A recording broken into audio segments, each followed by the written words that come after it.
Donc voici maintenant l'étape numéro 3 et 4 de l'étalonnage technique. En fait, non, 2 et 3, mais bon, étant donné qu'on a sélectionné l'autre en 2 étapes, voilà, on va s'occuper de la saturation et de la balance des blancs. Là, boum, voilà. Alors, pour ça, on va rajouter donc une nouvelle node. On va la mettre là, avec un petit peu plus d'espace pour qu'on voit bien qu'il y a une différence. Et on va l'appeler donc node label E1A SAT pour la saturation. On tape entrée, c'est ça que j'oubliais depuis tout à l'heure. On met add serial et là on l'appelle node label E1A balance. Alors normalement ça balance des blancs, ça s'appelle BB, mais bon, on va rester francophone et puis on va appeler ça bébé. Que ça mère les anglais. Voilà. Et oui, il faut pas que j'oublie d'appeler sur entrée. Voilà. Alors, bon. Alors la saturation normalement, ça c'est quelque chose en fait qu'on devrait faire dans l'harmonisation. Ça se change ici de façon différente en fait. Si vous prenez le premier rond ici, ça s'appelle la saturation. Vous augmentez comme ça. Vous voyez, 0,50. Oups là. Si vous la changez ici, c'est couleur boost. Et vous voyez, c'est pas du tout le même résultat.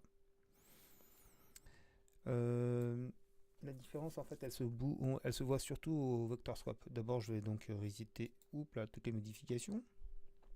Ensuite, je vais ressortir le vector scope. Voilà.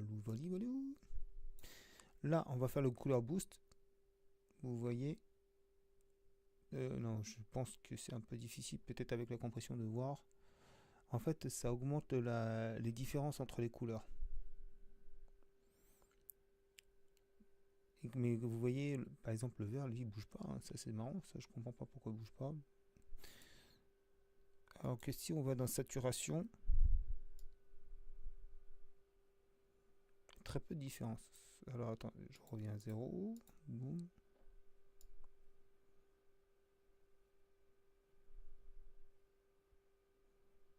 En fait, j'ai l'impression que c'est quasiment les mêmes différences. Hein.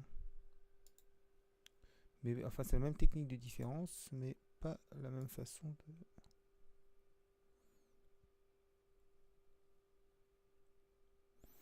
En fait, c'est la même différence, mais j'ai l'impression que le traitement du signal est différent.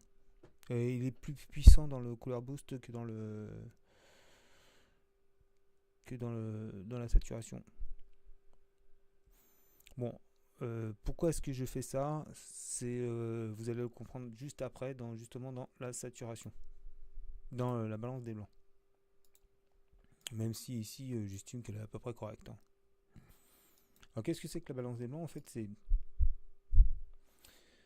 pour tenter d'annuler en fait les variations, par exemple qu'on pourrait avoir en enregistrant l'image en trop jaune ou en trop bleu, etc. Pour essayer de récupérer les couleurs d'origine. Donc comme on voit ici là, par exemple, le rouge il est ici, le vert est au milieu et le bleu est ici. Ce qui fait qu'en fait ça fait une ligne en dégradé. Et on n'est pas du tout à des niveaux équivalents pour les trois couleurs. En fait on voit que ça se décale vers le bleu. Et c'est en fait pour ça que moi j'utilise la node saturation, c'est pour augmenter les différences, pour qu'on voit bien qu'il y a un problème de décalage. Alors normalement ce qu'il faut faire quand on est au tournage, il faut enregistrer une page blanche pour qu'on ait une bonne image, pour qu'on ait une référence de blanc, de vrai blanc, comme qui doit être différent de la charte de gris qui elle sert à exposer. Alors le problème c'est que là on n'en a pas pris. Donc il faut trouver une image où on voit. Voilà. Attends. On avait une image où on voyait bien le casque. Parce qu'on sait que les casques d'iPhone sont blancs. Donc il faudrait qu'il y ait une image où on isole bien le blanc de. Voilà, là. Voilà, ensuite on zoome sur le casque, boum boum boum. Alors d'abord il faut retourner sur courbe, ici. Allez au premier bouton, et ensuite là on sélectionne, boum, et là on a un point qui apparaît ici. Comme vous voyez, les YRGB ici sont attachés. Il faut les détacher pour qu'on puisse régler les canaux indépendamment. Ensuite on sélectionne le rouge, lui il ne bougera pas. Ensuite on sélectionne le vert. Comme on voit, le vert n'est pas du tout au même niveau verticalement que le rouge, donc il faut le baisser pour le rendre au même niveau.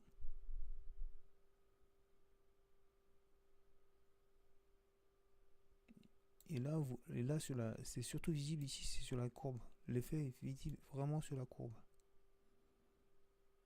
Vous voyez là, en faisant ça, on remonte un petit peu le rouge. Ensuite on prend le bleu et on réitère l'opération pour qu'elle soit sur la même ligne. Et vous voyez, tout à l'heure on avait un décalage, là ils sont presque tous au même niveau. Alors vous allez me dire, ouais mais le bleu est toujours plus fort. Et ouais. Mais si on recule, il y a même un décalage vers le jaune. Alors on va voir si... Alors là, ici c'est pour faire des retouches minimalistes, vraiment très minimalistes. Là on augmente le vert. Non, c'est pas bon. C'est rouge.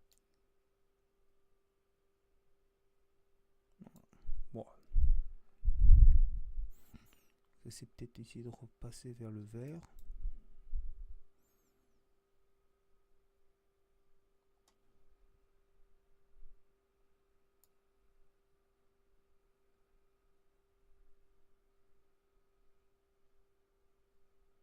Non, le vert se trouve bien. Ouais. Non, je pense que le vert est bien. Donc là, normalement, vous voyez, là, on a les trois couleurs, elles sont à peu près sur la même ligne. À peu près, parce que c'est vrai que le bleu est quand même un peu plus élevé.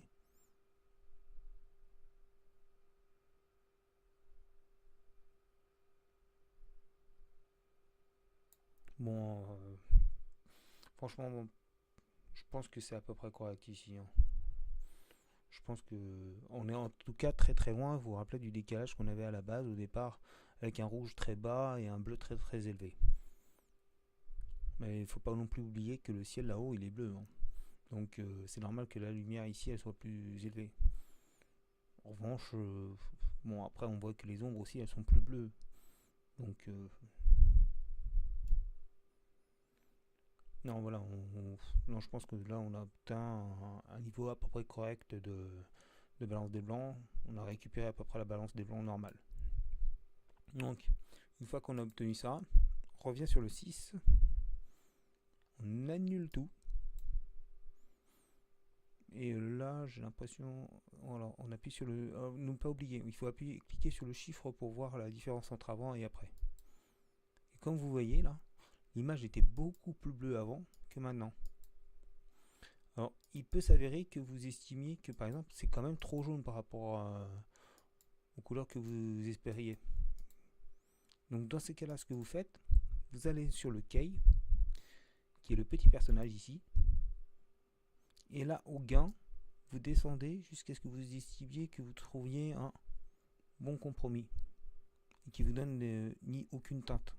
Parce que c'est ça en fait la balance des blancs, c'est tenter de trouver les vraies couleurs sans teinte. Et normalement là, franchement,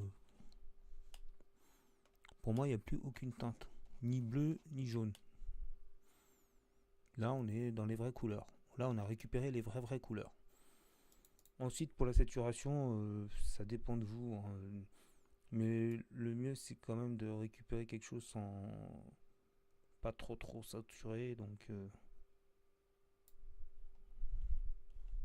juste pour qu'on ait les bonnes couleurs. Voilà, bon, je le mets à 12. Bon, allez, 9, c'est bien. Voilà, 9. Mais bon, comme vous pouvez le voir, là, normalement, on a récupéré une image vraiment, mais alors vraiment, totalement correcte. C'est-à-dire que c'est comme si on n'avait eu aucun traitement.